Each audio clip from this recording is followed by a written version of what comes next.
Hello বন্ধুরা, আবারও চলে এলাম শেফালিদির রান্নাঘরে। সবাইকে স্বাগত জানিয়ে আজকে রেসিপি শুরু করছি। তো আজকে রেসিপি গরমের জন্য ভীষণ সুন্দর একটা রেসিপি, পার্শে মাছের রেসিপি তৈরি করব, তাও আবার কি উচ্ছে পাতা দিয়ে। এই দেখুন, তার জন্য এখানে আমি 7 থেকে 8খানা উচ্ছে পাতা নিয়ে নিয়েছি। পাতাগুলো ধুয়ে দিয়েছি, ধুয়ে দেওয়ার ফলে একটু নেতিয়ে গেছে। তো এখানে ভালো করে পরিষ্কার করে উচ্ছে পাতাগুলো ধুয়ে নিয়েছি। আর এখানে 300 গ্রামের মতন নিয়ে নিয়েছি পার্শে মাছ, একদম টাটকা পার্শে মাছ। দেখেই বুঝতে পারছো বন্ধুরা, পার্শে মাছগুলোকে ভালো করে আঁশ ছাড়িয়ে কেটে পরিষ্কার করে ধুয়ে আমি একটা প্লেটে নিয়ে নিই। এখানে দিয়ে দেব অল্প করে একটু হলুদ, এই যে হাফ চামচের মতন হলুদ দিয়ে দিলাম, চামচের মতন লবণ আর হলুদ দিয়ে মাছগুলোকে কিন্তু ভালো করে মাখিয়ে নেব। এবার নিয়ে রান্নাঘরে চলে যাব। সসপ্যানটা গরম হয়ে গেছে, এখানে দিয়ে দিচ্ছি তেলটাকে ভালো করে গরম করে নেব।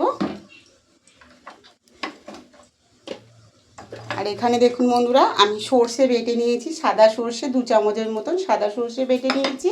আর এখানে যে উচ্ছে পাতাগুলো নিয়েছিলাম, উচ্ছে পাতাগুলো পরিষ্কার করে ধুয়ে নিয়েছি। আর মাছে তো নুন হলুদ মাখিয়ে আমি নিয়েছি। তো তেলটাকে ভালো করে গরম করে নেব। নিয়েছিলাম মাছগুলো কিন্তু এক একটা করে ভেজে নেব। বন্ধুরা, মাছগুলোকে সব তেল ঝরিয়ে এই যে লাল লাল করে ভেজে নিয়েছি। আর তেল ঝরিয়ে বাটিতে তুলে নিলাম সব মাছগুলো। এই যে 1 চামচ কালো জিরে দিয়ে দিয়েছি। ফোড়নটা দিয়ে ভালো করে একটু নেড়ে নেব তেলটাকে। দেওয়ার পরে এখানে যে উচ্ছে পাতাগুলো রেখেছি, আমি উচ্ছে পাতাগুলো দিয়ে দেবো তেলের মধ্যে। কালো জিরে আর উচ্ছে পাতাটা দিয়ে ভালো করে একটু নেড়ে নেব। আমি সর্ষে বেটে রেখেছিলাম 2 চামচ সর্ষে বাটা, এখানে সর্ষে বাটাটা দিয়ে দেব। এটা দিয়ে আবার একটু নাড়াচাড়া করে নেব। আর এর সঙ্গে দিয়ে দিচ্ছি হাফ চামচের মতন হলুদ, হাফ চামচের মতন লবণ হলুদের পরিমাণটা দেখে দেবে, যতটা মাছ সেই হিসাবে দেবে। তো উচ্ছে পাতা, কালো জিরে, সর্ষে, নুন হলুদ দিয়ে ভালো করে কষিয়ে নিয়েছি। এবার এখানে কিন্তু জল দিয়ে দেব। তো বন্ধুরা দেখুন, সর্ষে বাটার প্লেটটা ধুয়ে আর একটু জল দিয়ে দিয়েছি, আমি 2 চামচের মতন জল দিয়েছি। দেওয়ার পরে আবার একটু ভালো করে নেড়ে নিচ্ছি। উচ্ছে পাতাটা একদম ভাজা ভাজা হয়ে গেছে, দেখুন একদম মিশে গেছে সর্ষে বাটার সঙ্গে। এবার এখানে দিয়ে দেব জল। এবার এখানে দিয়ে দেব আমি হাফ বাটি জল।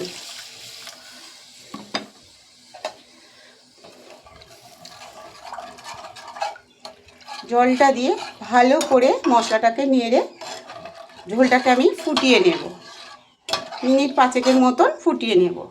মাছগুলো আমি এক একটা করে ঝোলের মধ্যে দিয়ে দেবো। ওই ফুটন্ত ঝোলের মধ্যে কিন্তু মাছগুলো দিয়ে দিতে হবে। তো বন্ধুরা দেখুন 5 মিনিট ফুটে গেছে। আর নামানোর আগে 2 চামচের মতন সরষের তেল দিয়ে দেবো উপর থেকে।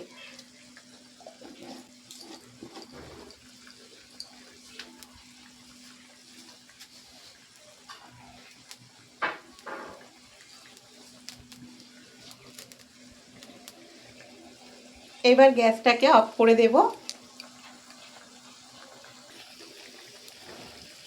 এই যে রেসিপিটা একদম রেডি হয়ে যাবে। দেখুন কতটা সুন্দর লাগছে। দেখুন বন্ধুরা, পার্শে মাছের রেসিপি এইভাবে একবার বানিয়ে খেয়ে দেখুন, ভীষণ সুন্দর লাগবে গরমের সময়। এবার গ্যাসটাকে অফ করে দেব, দিয়ে এবার বাটিতে নামিয়ে নেব। পার্শে মাছ দিয়ে করেছি, এর 1 চামচ ঝোল আর 1 পিস মাছ হলে কিন্তু ভাত খাওয়া হয়ে যাবে।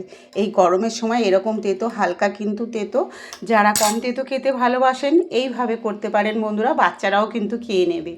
অনেকেই কিন্তু দেখবেন বন্ধুরা, বাচ্চারা তেতো খেতে চায় না, তাদের জন্য এই রেসিপিটা বানিয়ে দিতে পারেন, সবাই কিন্তু খেয়ে নেবে। রেসিপিটা কেমন লাগলো বন্ধুরা অবশ্যই কমেন্টে জানিও। রেসিপিটা ভালো লাগলে শেফালিদি রান্নাঘর চ্যানেলটাকে সাবস্ক্রাইব করে পাশে থেকো। আর ফেসবুক থেকে দেখলে একটা ফলো করে দিও। কমেন্টে অবশ্যই জানিও আজকে রেসিপিটা কেমন হয়েছিল। তো সবাই ভালো থেকো, সুস্থ থেকো। কালকে দেখা হচ্ছে আবার এক রেসিপি নিয়ে।